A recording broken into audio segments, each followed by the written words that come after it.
வணக்கம் நண்பர்கள் எல்லாரும் எப்படி இருக்கீங்க? நான் ரொம்ப நல்லா இருக்கேன். இன்னைக்கு வீடியோ வந்து நம்ம சப்ஸ்கிரைபர் சிஸ்டர் ஒருத்தவங்க கேட்டிருந்தாங்க. ஒரு வருஷத்துல ரூ. 1,00,000 வந்து பணம் சேமிக்கிறதுக்கான மணி சேவிங் சேலஞ்ச் வந்து போஸ்ட் பண்ணுங்க அப்படின்றது மாதிரி. இந்த வீடியோ வந்து கண்டிப்பா நிறைய பேத்துக்கு வந்து யூஸ்ஃபுல்லா இருக்கும். ஏன்னா ஒரு வருஷத்துக்குள்ள ரூ. 1,00,000 சேவ் பண்றது அப்படின்றது வந்து சும்மா சாதாரண விஷயம் கிடையாது. இதுக்கான கொஞ்சம் மெனக்கெட்டு நம்ம வந்து சேவ் பண்ணோம் அப்படின்றப்போ கட்டாயம் வந்து நம்ம கையில ரூ. 1,00,000 இருக்கும் அப்படின்ற ஒரு நம்பிக்கையோட வந்து இந்த சேவிங்ஸ் சேலஞ்சை வந்து ஸ்டார்ட் பண்ணலாம். இதை வந்து எப்படியெல்லாம் பண்ணலாம், இது அமௌண்ட் வந்து எப்படி சேவ் பண்ணலாம் அப்படின்றது மாதிரியான ஒரு 4 மெத்தட் வந்து சொல்லியிருக்கேன். இந்த வீடியோ வந்து ரொம்பவே யூஸ்ஃபுல்லாக இருக்கும். ஸோ வீடியோ வந்து ஸ்கிப் பண்ணாமல் ஃபுல்லாக பாருங்கள். அதோட இந்த வீடியோக்கு ஒரு லைக் ஒன்று கொடுத்துட்டு இப்போ வாங்க வீடியோக்குள்ளே போகலாம். இந்த ரூ. 1,00,000 மணி சேவிங் சேலஞ்ச் வந்து பண்ணுறதுக்கு எல்லாத்துக்குமே கண்டிப்பாக ஆசை இருக்கும். ஆனால் ஆசை மட்டும் பத்தாது. ஒரு சில விஷயங்கள் வந்து கண்டிப்பாக கவனிங்க. இதில் ஒரு 5 விஷயம் வந்து சொல்லியிருக்கேன். அதை ஃபஸ்ட்டு வந்து நல்லா பார்த்துட்டு அதுக்கு அடுத்து வந்து உங்களால் முடியுமா, நம்மளுக்கு வந்து எந்த அளவுக்கு வந்து சேவ் பண்ண முடியும், ரூ. 1,00,000 சேவ் பண்ண முடியுமா, இல்லை அது கம்மியாக பண்ண முடியுமா அப்படின்றது மாதிரியான ஒரு முடிவுக்கு வந்து வரலாம். ஃபஸ்ட்டு வந்து கடன் இருக்கா அப்படின்றத வந்து பாருங்கள். ஏன்னா நம்மளுடைய வருமானம் வந்து ஃபுல்லாக வந்துட்டு சேவிங்ஸ் அப்படின்றத வந்து பண்ணிட்டோம் அப்படின்னாக்க கடன் அப்படின்றத வந்து கட்ட முடியாமல் போயிடும். உங்களுக்கு மந்த்லி மந்த்லி இஎம்ஐ இருக்கா, அதுக்கான அமௌண்ட் எல்லாம் வந்து ப்ராப்பராக நம்மளால ஒதுக்க முடியுமா அப்படின்றத வந்து ஃபர்ஸ்ட் பார்த்துக்கோங்க. அதுக்கடுத்து வந்து இந்த சேவிங் சேலஞ்ச் அப்படின்றது வந்து எதுக்காக ஒரு சேலஞ்சாக கொடுக்குறோம் அப்படின்னு பார்த்தீங்கன்னா, நம்ம வந்துட்டு எந்த ஒரு விஷயமே ஒரு சேலஞ்சாக எடுத்துகிட்டு செய்ய ஆரம்பிக்கிறோம் அப்படின்றப்போ ரொம்ப சுலபமாக நம்மளால வந்து பண்ண முடியும். அதாவது ஒரு வைராக்கியத்தோட பண்ண முடியும். அதுக்காக தான் வந்து இந்த சேவிங் சேலஞ்ச் அப்படின்றத வந்து கொடுக்குறேன். இதில் வந்துட்டு ஃபுல்லாக வீடியோ பார்த்துட்டு என்னால் இந்த சேவிங் சேலஞ்ச் வந்து பண்ண முடியும், ரூ. 1,00,000 பண்ண முடியும், இல்லை ஒரு ரூ. 50,000 பண்ண முடியும் அப்படின்றது மாதிரியான உங்களுடைய கருத்துக்களை வந்து கண்டிப்பாக கமெண்ட்டில் தெரியப்படுத்துங்க. அப்போ தான் எனக்கு தெரியும் எந்த அளவுக்கு வந்து உங்களுக்கு இன்ட்ரெஸ்ட் இருக்குது, அதோட வந்துட்டு இதில் பாசிபிளா இல்லையா அப்படின்றதையுமே வந்து சொல்லுங்கள். உங்களுடைய கருத்துக்கள் வந்து எனக்கு ரொம்ப ரொம்ப முக்கியம். அப்போ தான் நீங்கள் வந்து என்ன நினைக்கிறீங்க அப்படின்றத வந்து நான் தெரிஞ்சுக்க முடியும். அதோட இதே மாதிரி இன்னும் என்னென்ன வீடியோலாம் போஸ்ட் பண்ணலாம், உங்களுக்கு அதெல்லாம் வந்து எந்த விதத்தில் வந்து யூஸ்ஃபுல்லா இருக்கும், என்ன வந்து சேவிங்ஸில் தெரிஞ்சுக்கிறதுக்கு விரும்புறீங்க அப்படின்றத பற்றின உங்களுடைய கருத்துக்களையும் கண்டிப்பாக கமெண்ட்டில் சொல்லுங்கள். அதுக்கடுத்து இந்த சேவிங்ஸ் சேலஞ்ச் பண்ணுறதுக்கு முன்னாடி நம்மளுடைய வருமானம் எவ்வளவு அப்படின்றத வந்து பார்க்கணும். ஏன் அப்படின்னா ஒரு பழமொழி வந்து சொல்லுவாங்க இல்லையா, சட்டியில் இருந்தால் தான் அகப்பையில் வரும் அப்படின்றது மாதிரி. ஸோ நம்மளுடைய வருமானம் வந்து அதுக்கு ஏற்றது மாதிரி இருக்கணும். வெறுமனே எனக்கு வந்து ரொம்ப ஆசை அப்படின்றது மாதிரி இருந்தோம் அப்படின்னா, நம்மளுடைய இன்கம் கம்மியாக இருக்குது அப்படின்ற பட்சத்தில் சேவ் பண்ண முடியாதுன்றது அர்த்தம் இல்லை.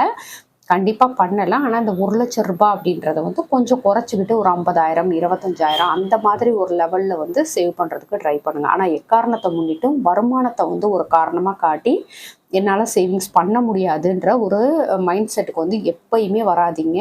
ஏன்னா நம்மளுடைய இன்கம் பொறுத்து அதுக்கு தகுந்தது மாதிரியான செலவுகள் வந்து அமைச்சுக்கிட்டு நம்ம கண்டிப்பாக சேவிங்ஸ் அப்படின்றதுமே பண்ணணும். நிறைய பேர் நினச்சிக்கிறது இதுதான், எனக்கு வந்து ரொம்ப கம்மி வருமானம், இதை வச்சுக்கிட்டு நான் என்ன சேவ் பண்ணுறது அப்படின்றது மாதிரி தான் நினைக்கிறோம். ஆனால் அப்படி இருக்கக்கூடாது.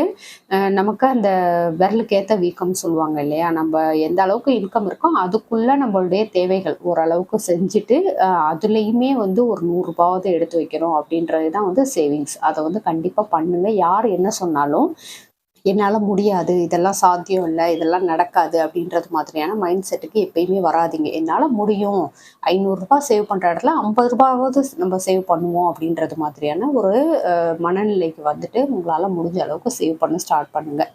அதுக்கடுத்து எந்தெந்த வருமானம் உள்ளவங்க இந்த சேவிங்ஸ் வந்து பண்ண முடியும் அப்படின்றது மாதிரி பார்த்தீங்கன்னா, எல்லா விதமான வருமானம் உள்ளவங்களும் சேவ் பண்ணுறது மாதிரி தான் நான் இந்த வீடியோ வந்து போஸ்ட் பண்ணியிருக்கேன். நான் ஆல்ரெடி நிறைய வீடியோவில் சொல்லியிருக்கேன், நம்ம சேனல் வந்து எல்லாருக்குமான சேனல். ஒரு சிலருக்கு, அதாவது நல்ல வருமானம் உள்ளவங்களுக்கு அப்படின்றதெல்லாம் கிடையாது. மிடில் கிளாஸில் உள்ளவங்க கூட ஓரளவுக்கு நல்ல ஒரு விதத்துக்கு ஒரு இடத்துக்கு வரணும் அப்படின்றதுடைய அந்த ஒரு மைண்ட் செட்டில் தான் நான் வந்து போஸ்ட் பண்ணுறேன். ஏன் அப்படின்னா, நான் வந்து எந்த அளவுக்கு வாழ்க்கையில் கஷ்டப்பட்டிருக்கோம் எங்களுடைய ஆரம்ப காலத்தில் அப்படின்றத வந்து உங்களுக்கு வந்து நான் நிறைய வீடியோவில் சொல்லியிருக்கேன். ஸோ அது மாதிரி நினச்சிக்கிட்டு நம்ம இன்னைக்கு கஷ்டப்படுறோம், இப்படியே இருந்துருவோம் அப்படின்றது மாதிரி என்றைக்குமே நினைக்காதீங்க. அதுக்கு அடுத்த ஸ்டேஜுக்கு வரணும் அப்படின்னா கட்டாயம் நம்மளுடைய முயற்சி அப்படின்றது இருக்கணும். ஸோ உங்களுடைய வருமானம் இதுதான் அதுதான் அப்படின்றது மாதிரி இல்லாமல் என்னாலையும் முடியுன்றது மாதிரி சேவ் பண்ண ஸ்டார்ட் பண்ணுங்கள். கட்டாயம் உங்களால் 100% முடியும். இதில் தின வருமானம், அதுக்கடுத்து வாரம், மாதம் இப்படி எல்லா வருமானத்துக்கான சேவிங்ஸ் வந்து சொல்லியிருக்கேன். ஸோ கண்டிப்பாக வந்துட்டு அதுக்கான சேவிங்ஸை வந்து சூஸ் பண்ணிவிட்டு உங்களுடைய சேமிப்பை வந்து ஸ்டார்ட் பண்ணுங்கள். அதுக்கு முதல்ல உங்களுடைய சேமிப்பு அமௌண்ட் வந்து எவ்வளோன்றத கண்டுபிடிக்கணும். என்னது சேமிப்பு அமௌண்ட்டை வந்து கண்டுபிடிக்கணுமா அப்படின்ற ஒரு கேள்வி வந்து வரும். ஆமாம், கண்டிப்பாக சேமிப்பு அமௌண்ட் அப்படின்றத வந்து ஈஸியாக கண்டுபிடிக்க முடியும். அதுக்கு ஃபஸ்ட்டு உங்களுடைய வரவு செலவு கணக்கு வந்து எழுதுங்க. அப்படி எழுதுகிறப்போ தான் என்னால் இந்த மந்த்துக்கு இவ்வளோ சேவ் பண்ண முடியும். அதாவது ரெகுலராக நீங்கள் ஒரு 3 மாதத்துக்கு வந்து வரவு செலவு கணக்கு எழுதுகிறப்போ உங்களுக்கு பேலன்ஸ் என்ன அமௌண்ட் வந்து நம்ம கையில் நிற்கிது, இல்லை எது வந்து அனாவசியமான செலவுகள் பண்ணுறோம் அதை வந்து குறைச்சிக்கிட்டா அதை வந்து சேவிங்ஸாக மாற்ற முடியும் அப்படின்றது மாதிரியான ஒரு பிளானுக்கு வந்து வர முடியும். இப்படி எழுதுறதுக்கு கண்டிப்பாக ஒரு 3 மாதமாவது டைம் எடுக்கும். ஸோ வரவு செலவு கணக்கு வந்து எப்படி எழுதுறது, அதை எப்படியெல்லாம் வந்து நோட் பண்ணி வைக்கணும் அப்படின்றது மாதிரியான தெளிவான வீடியோ வந்து நான் ஏற்கனவே போஸ்ட் பண்ணியிருக்கேன். அதோடைய லிங்க் வந்து டிஸ்கிரிப்ஷனில் கொடுக்குறேன். இந்த வீடியோ பார்த்து முடிச்சுட்டு அதையுமே பாருங்கள். இந்த வீடியோ புதுசாக பார்க்குறவங்களுக்கு சொல்கிறேன். இந்த வீடியோ பார்த்தா நீங்கள் ஃபஸ்ட் டைம் பார்க்குறீங்கன்னா நம்ம திருச்சி தமிழ் யூடியூப் சேனலை சப்ஸ்கிரைப் பண்ணிவிட்டு பக்கத்தில் இருக்க பெல் பட்டன் அழுத்தி ஆல்ட்ரு ஆப்ஷன் கொடுத்துக்கோங்க. அப்போ தான் நான் போடுற வீடியோடைய நோட்டிஃபிகேஷன் உங்களுக்கு உடனே வரும். நீங்கள் வீடியோ மிஸ் பண்ணாமல் பார்க்க முடியும். அதோடு நம்ம சேனலில் நிறைய மணி ரிலேட்டடாக, கோல்டு ரிலேட்டடாக எப்படியெல்லாம் வந்து சேவ் பண்ணலாம் அப்படின்றத பற்றினா ஒவ்வொன்றுத்துக்கும் தனித்தனியான பிளேலிஸ்ட் போட்டு நான் வந்து வீடியோ போட்டிருக்கேன். இப்போ மணி சேவிங்ஸ் அப்படின்னா மணி சேவிங்ஸ் பிளேலிஸ்ட் பார்த்தீங்கன்னா அதில் வந்து 200-300 வீடியோ இருக்கும். அதுக்கடுத்து கோல்டு சேவிங்ஸ், அதுக்கடுத்து என்னுடைய நகை கலெக்ஷன்ஸ், இல்லை உங்களுக்கு எந்த மாதிரியெல்லாம் வந்து நகை கடைகளில் வந்து நகை கிடைக்கிது அப்படின்றது மாதிரியான வீடியோ, இது மாதிரி எல்லாமே வந்து போஸ்ட் பண்ணியிருக்கேன். கண்டிப்பாக செக் பண்ணி பாருங்கள். இப்போ நம்ம வீடியோடைய ஆரம்பத்தில் சொன்னது மாதிரி சேவிங்ஸில் வந்து 4 விதமான சேவிங்ஸ் வந்து சொல்லியிருக்கேன். அதில் மொதல் விதமான தின, வார, மாத சேமிப்பு வந்து பார்க்கலாம். அதாவது 3 விதமாகவும் சேமிக்க போகிறோம். இதில் வந்து மாத சேமிப்பு அப்படின்றது வந்து நம்ம 12,000 ரூபாய் சேவ் பண்ணணும். அதாவது ஒவ்வொரு மாதத்துக்கும், இப்போ இது வந்து 1 வருஷ சேலஞ்ச் அப்படின்றதுனால 12 மாதம் இருக்குது. ஒரு மாதத்துக்கு 1000 ரூபாய் அப்படின்றது மாதிரி 12,000 ரூபாய் வந்து 12 மாதத்துக்கு சேவ் பண்ண முடியும். ஸோ இது வந்து கண்டிப்பாக ட்ரை பண்ணுங்கள். இது எல்லாமே வந்து ஒரு உண்டியல்லையோ இல்லை ஒரு அக்கௌண்ட் வந்து ஓப்பன் பண்ணி போட்டிங்க அப்படின்னா உங்களுக்கு எக்ஸ்ட்ராவாக வந்து ஒரு இன்ட்ரெஸ்ட் கிடைக்கிறதுக்கு அது வந்து சான்சஸாக இருக்கும். ஸோ அது மாதிரி வந்து பண்ணுங்கள். மாதம் 1000 ரூபான்னு 12 மாதத்துக்கு எடுத்து வைக்கிறப்போ 12,000 ரூபாய் நம்ம வந்து சேவ் பண்ணிடுவோம். இப்போ நாள் கணக்கு வந்து பார்த்துடலாம். 365 நாள், ஒரு வருஷம் அப்படின்றது 365 நாள். அதில் இந்த 12 நாள் போயிடுச்சு, இந்த 12 மந்த்துன்றதை 12 நாட்களாக நம்ம வந்து எடுத்துக்கணும். பேலன்ஸ் இருக்கிறது வந்து 353 நாட்கள். இந்த 353 நாட்களில் 52 வாரம் அப்படின்றத வந்து 52 நாளாக வச்சுக்கோங்க. ஸோ அது வந்து இந்த 353 நாட்களில் 52 வாரம் போக மிச்சம் 301 நாட்கள் இருக்கும். இதை வந்து நாட்கள் கணக்கில் வந்து சேவ் பண்ணுறதுக்கு வச்சுக்கலாம். இப்போ 12 மாதம், 52 வாரம், 301 நாள் அப்படின்றது மாதிரி நம்மளுடைய சேவிங்ஸை வந்து ஸ்டார்ட் பண்ணலாம். அடுத்து வார சேமிப்பு.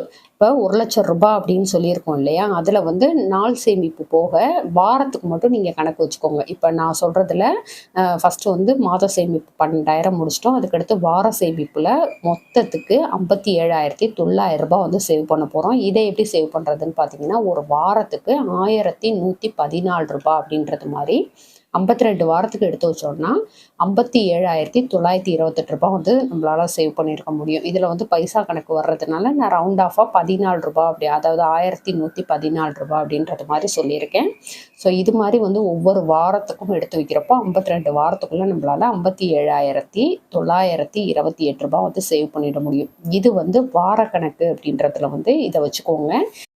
அதுக்கடுத்து மாத சேமிப்பில் வந்து 12,000 ப்ளஸ் இந்த வார சேமிப்பில் 57,900 ரூபாய் அப்படின்றது மாதிரி இருந்துச்சுன்னா டோட்டலாக வந்து 69,900 ரூபாய் வந்து சேவ் பண்ணியிருப்போம். அப்போ 1,00,000 ரூபாயில் பேலன்ஸ் அமௌண்ட் வந்து 30,100 ரூபாய் வந்து பேலன்ஸாக இருக்கும். இந்த 30,100 ரூபான்றதை வந்து தின சேமிப்பாக நம்ம வந்து பண்ண போகிறோம். அது எப்படின்றத இப்போ பார்க்கலாம். இப்போ தின சேமிப்பு அப்படின்றப்போ 30,100 ரூபாவை தினம் சேமிக்கணும் அப்படின்றத ஒரு நாளைக்கு 100 ரூபாய் அப்படின்றது மாதிரி 301 நாட்கள் நான் முன்னாடியே சொன்னேன் பார்த்தீங்களா, வாரம் ப்ளஸ் மாத கணக்கு போக பேலன்ஸ் வந்து 301 நாள் இருக்கும் அப்படின்ட்டு. இந்த 301 நாட்களுக்கு வந்து தினமும் பண்ணுவோம். இது ஏன் அப்படி சொல்லியிருக்கேன்னா, இப்போ வாரம் அப்படின்றப்போ சனி ஞாயிறில் ஏதோ ஒரு நாள் வந்து எடுத்து வைப்போம். இந்த 1,114 ரூபாய். அப்போ அன்னைக்கு வந்து இந்த தின சேமிப்பும் சேர்த்து பண்ணுறோம் அப்படின்றப்போ ரொம்ப நமக்கு வந்து சிரமமாக இருக்கும். அதனால அந்த நாட்களை வந்து கழிச்சுட்டு மிச்சம் இருக்கிறத வந்து உங்களுக்கு சொல்லியிருக்கேன். இப்போ ரூ. 100 அப்படின்னு சொல்லிட்டு 301 நாட்களுக்கு எடுத்து வைக்கிறப்போ 30,100 வந்து சேவ் பண்ணிடலாம். இது மூலமாக நம்ம ரூ. 1,00,000, அதாவது தினம், வாரம், மாதம் இந்த மாதிரி சேவ் பண்ணுறது மூலமாக ரூ. 1,00,000 நம்ம வந்து சேவ் பண்ணிட முடியும். எல்லா சேமிப்புமே ரொம்ப ஈஸியாக வந்து சொல்லிடலாம். ஆனால் அதுக்கான முயற்சி அப்படின்றது வந்து நம்ம தான் பண்ணணும். நம்ம செய்கிறப்போ தான் அதுக்கான பலன் வந்து நம்ம கையில் கிடைக்கும். ஸோ கண்டிப்பாக வந்து என்னால் முடியாது, இது நடக்காது அப்படின்றது மாதிரி நினைக்காம கொஞ்சத்துக்கு கொஞ்சம் முயற்சி பண்ணி பாருங்கள். கட்டாயம் உங்களால் முடியும். அதுக்கடுத்து வார சம்பளம் மட்டும் வாங்குறவங்க, சனிக்கிழமையோ ஞாயிற்றுக்கிழமையோ எனக்கு வந்து வார சம்பளம் கிடைக்கும், அந்த ஒரு வாரத்துக்கான சம்பளம் கிடைக்கும் அப்படின்றது மாதிரி இருக்கிறவங்களுக்கான சேமிப்பு வந்து இப்போ பார்க்கலாம். இந்த ரூ. 1,00,000 சேவ் பண்ணுறதுக்கு வாரம் நம்ம அமௌண்ட் எடுத்து வைக்க போகிறோம். ஒரு வாரத்துக்கு ரூ. 1,924 அப்படின்னு சொல்லி 52 வாரங்களுக்கு எடுத்து வைக்கிறப்போ ரூ. 1,00,000 வந்து நம்மளால் சேவ் பண்ணிட முடியும். இந்த ரூ. 48 அப்படின்றது வந்து இந்த பைசா கணக்கில் கொஞ்சம் கூட வரும். ஸோ இதை வந்துட்டு நீங்கள் இதில் சொல்லியிருக்கிறது மாதிரி எடுத்து வச்சிங்க அப்படின்றப்போ உங்களால் ரூ. 1,00,000 மேலே சேவ் பண்ண முடியும். கண்டிப்பாக ட்ரை பண்ணி பாருங்கள். அதுக்கடுத்து தின சேமிப்பு மட்டும் பண்ணணும் அப்படின்றவங்க, தினம் எனக்கு இன்கம் இருக்கும், டெய்லி இன்கம் இருக்கும், வேலைக்கு போயிட்டு வந்தேன்னா எனக்கு வந்து வருமானம் கிடைக்கும்ன்றவங்க வந்து கண்டிப்பாக அந்த தின சேமிப்பு மூலமாக உங்களால் ரூ. 1,00,000 வந்து சேவ் பண்ண முடியும். அது எப்படின்றத இப்போ பார்க்கலாம். இப்போ தின சேமிப்பு அப்படின்றதுல ஒரு நாள் சேமிப்பாக ரூ. 274 அப்படின்றது மாதிரி எடுத்து வச்சோன்னா ரூ. 1,10,000 வந்து கிடைக்கும். ரூ. 1,00,000 மேலே கிடைக்கும். ஸோ கண்டிப்பாக இது மாதிரி வந்து பண்ணுங்கள். ஒரு நாளைக்கு ஒரு ரூ. 400 500 எனக்கு வந்து சேலரி, நான் எப்படி வந்து இதெல்லாம் சேவ் பண்ணுறதுன்றது மாதிரி நிறைய பேத்துக்கு அது வந்து ஒரு பெரிய பாரமாக இருக்கும். நம்மளால் எதுவுமே பண்ண முடியல, கையில் வாங்குகிறோம், அதை செலவு பண்ணிடுறோம் அப்படின்றது மாதிரி இருக்கும். ஸோ அந்த மாதிரி உள்ளவங்க வந்து கொஞ்சம் வந்து செல்ஃப் கண்ட்ரோலாக இருந்து ரூ. 274 அப்படின்னு ஒவ்வொரு நாளைக்கும் 365 நாளைக்கு தொடர்ந்து எடுத்து வச்சிங்கன்னா ரூ. 1,00,000 மேலே சேவ் பண்ண முடியும். பேலன்ஸ் இருக்க அமௌண்ட்டில் நம்மளுடைய அன்றாட தேவைகளை வந்து பார்த்துக்கலாம். ஸோ இது மாதிரி வந்து கண்டிப்பாக பண்ணுங்கள். தின வருமானம் உள்ளவங்க எப்படியெல்லாம் வந்து செலவு போக சேமிக்கலாம் அப்படின்றதுக்கு தனியாக ஒரு வீடியோ நான் வந்து போஸ்ட் பண்ணியிருக்கேன். அது வந்துட்டு ஃபேமிலி பட்ஜெட் பிளான் பிளேலிஸ்ட்டில் வந்து இருக்கும். கண்டிப்பாக செக் பண்ணி பாருங்கள். அதுக்கடுத்து மாத சேமிப்பு மட்டும் பண்ணுறவங்க, அதாவது மாதம் மாதம் எனக்கு இன்கம் நான் வந்து எப்படி சேவ் பண்ணுறது அப்படின்றது மாதிரி இருந்தீங்கன்னா, உங்களுக்கு வேறு ஏதாவது இஎம்ஐ எல்லாம் இல்லாமல் இருக்குன்ற பட்சத்தில் கண்டிப்பாக இது மாதிரி வந்து செய்யுங்க. ஒரு மாதத்துக்கு ரூ. 8,334 அப்படின்றது மாதிரி எடுத்து வச்சிங்கன்னா உங்களுக்கு 12 மாதம் கழித்து ரூ. 1,00,000 கண்டிப்பாக கிடைக்கும். ரூ. 8,334 அப்படின்றப்போ நீங்கள் அதை வந்துட்டு ஒரு ஆர்டி மாதிரி போடலாம். அதுக்கு ஒரு தனியாக இன்ட்ரெஸ்ட் கிடைக்கும். ஸோ அது மாதிரி வந்து பண்ணுங்கள். பேங்க் ஆர்டிஎல்லாம் வந்து இது மாதிரி ஒரு 12 மாதத்துக்கு வந்து இன்வெஸ்ட் பண்ணுறீங்க அப்படின்றப்போ ரூ. 1,00,000 சேவ் பண்ண மாதிரியும் இருக்கும். அதுக்கு எக்ஸ்ட்ராவாக வந்து ஒரு இன்ட்ரெஸ்ட்டும் கிடைச்சது மாதிரி இருக்கும். ஸோ அது மாதிரி வந்து கண்டிப்பாக போடுங்க. இந்த பேங்க் ஆர்டி வந்து நம்மளுடைய ஃபோன் ஆப் மூலமாகவே போடலாம் அப்படின்னு சொல்லிட்டு நான் ஆல்ரெடி வீடியோ போட்டிருக்கேன். அதோடைய லிங்க் வந்து டிஸ்கிரிப்ஷனில் கொடுக்குறேன். அதோட எண்ட் ஸ்க்ரீன்லேயும் கொடுக்குறேன். கண்டிப்பாக செக் பண்ணி பாருங்கள். ஸோ இது மாதிரி ரொம்ப கஷ்டப்பட்டு நம்ம சேவ் பண்ணுற அமௌண்ட்டை வந்து எதுக்கெல்லாம் பயன்படுத்தலாம் அப்படின்னு பார்த்தீங்கன்னா, நமக்கு வந்து கடன் இருக்குது அப்படின்றப்போ அதை வந்து அடைக்கிறதுக்கான ஒரு அமௌண்ட்டாக இந்த ரூ. 1,00,000 வந்து அப்படியே கட்டி அடைக்கிறதுக்கு வந்து பார்க்கலாம். இல்லை எனக்கு வந்து நகை வந்து இருக்குது, அதை வந்து வாங்கணும், நகை நிறைய எடுக்கணும், இல்லை பேங்க்கில் நகை அடகு வச்சுருக்கேன் அதுக்கு கட்டணும் அப்படின்றது மாதிரி இருந்தீங்கன்னா அதுக்கு வந்து கட்டலாம். இப்போ கிராமத்து சைட்லாம் பார்த்திங்கன்னா இடம் வந்து ரொம்ப கம்மி விலைக்கு கிடைக்கும். ரூ. 1,00,000 இந்த மாதிரிலாம் கிடைக்கும். ஸோ அது மாதிரி கிடைச்சிது அப்படின்ற பட்சத்தில் அதை வந்து வாங்க ட்ரை பண்ணுங்கள். இல்லை 2-3 லட்சம் வேணும், 5 லட்சம் வேணும் அப்படின்றப்போ இதே மாதிரி கண்டினியூவாக சேவ் பண்ணி வச்சு வாங்குறதுக்கும் நீங்கள் வந்து ட்ரை பண்ணலாம். ஏன்னா நிறைய பேர் வந்து இடம் வாங்குறத பற்றின டீட்டெயில் வந்து கேட்டிருக்கிறீங்க. ஸோ இது மாதிரி வந்து பண்ணுறது தான் நம்ம வந்து ஒரு சின்ன சின்ன சேமிப்பு தான். இதை வந்து கையில் வச்சுட்டு இல்லாமல் ஏதாவது ஒரு இன்வெஸ்ட்மெண்ட் மாதிரி பண்ணிவிட்டு அதை வந்து ஒரு 2-3 வருஷம் கழிச்சோ ஒரு 5 வருஷம் கழிச்சோ எடுத்து நம்ம இடமா வாங்குறது அப்படின்றது வந்து ஈஸியாக இருக்கும். நமக்கு ஒரு சேவிங்ஸும் பண்ண மாதிரி ஆச்சு, அதை வச்சு ஒரு இடமும் வாங்கினது மாதிரி ஆச்சு. ஸோ அது மாதிரி வந்து பண்ணலாம். அதுக்கடுத்து பசங்களுடைய படிப்பு செலவு, வருஷத்துக்கு ஒரு டைம் வந்து ஃபீஸ் கட்டணும், அந்த மாதிரி இருக்கிறவங்களுக்கு வந்து இந்த மாதிரி சுலபமாக வந்து மணி சேவ் பண்ணி வச்சு மாதம் மாதம் கொஞ்சம் கொஞ்சமாக மணி சேவ் பண்ணி வச்சு கட்டுறது அப்படின்றது வந்து ரொம்பவே பெனிஃபிட்டாக இருக்கும். ஸோ இது மாதிரி தான் வந்து நம்ம பணம் சேமிக்கிறது அப்படின்றத வந்து பண்ணணும். ரொம்ப பெரிய விஷயம்லாம் கிடையாது. நமக்கு அதுக்கான இன்கம் இருக்குது அப்படின்ற பட்சத்தில் அதை வந்து தேவையில்லாத செலவுகளுக்கு பயன்படுத்தாமல் இந்த மாதிரி கொஞ்சம் சிக்கனமாக இருந்து நம்மளுடைய செலவுகளை கண்ட்ரோல்குள்ளே வச்சுக்கிட்டு ஒரு சில அமௌண்ட் வந்து சேவ் பண்ணுறோம் அப்படின்றப்போ கண்டிப்பாக நம்ம ஃப்யூச்சர் வந்து நல்லாயிருக்கும். ஸோ கண்டிப்பாக இது மாதிரி ட்ரை பண்ணி பாருங்கள். ஓகே ஃப்ரெண்ட்ஸ், இந்த வீடியோ உங்களுக்கு பிடிச்சிருந்தா லைக் பண்ணிக்கோங்க, உங்கள் ஃப்ரெண்ட்ஸுக்கு ஷேர் பண்ணுங்கள். நம்ம திருச்சி தமிழ் யூடியூப் சேனலை கண்டிப்பாக சப்ஸ்கிரைப் பண்ணிட்டு பாருங்கள். தேங்க்யூ.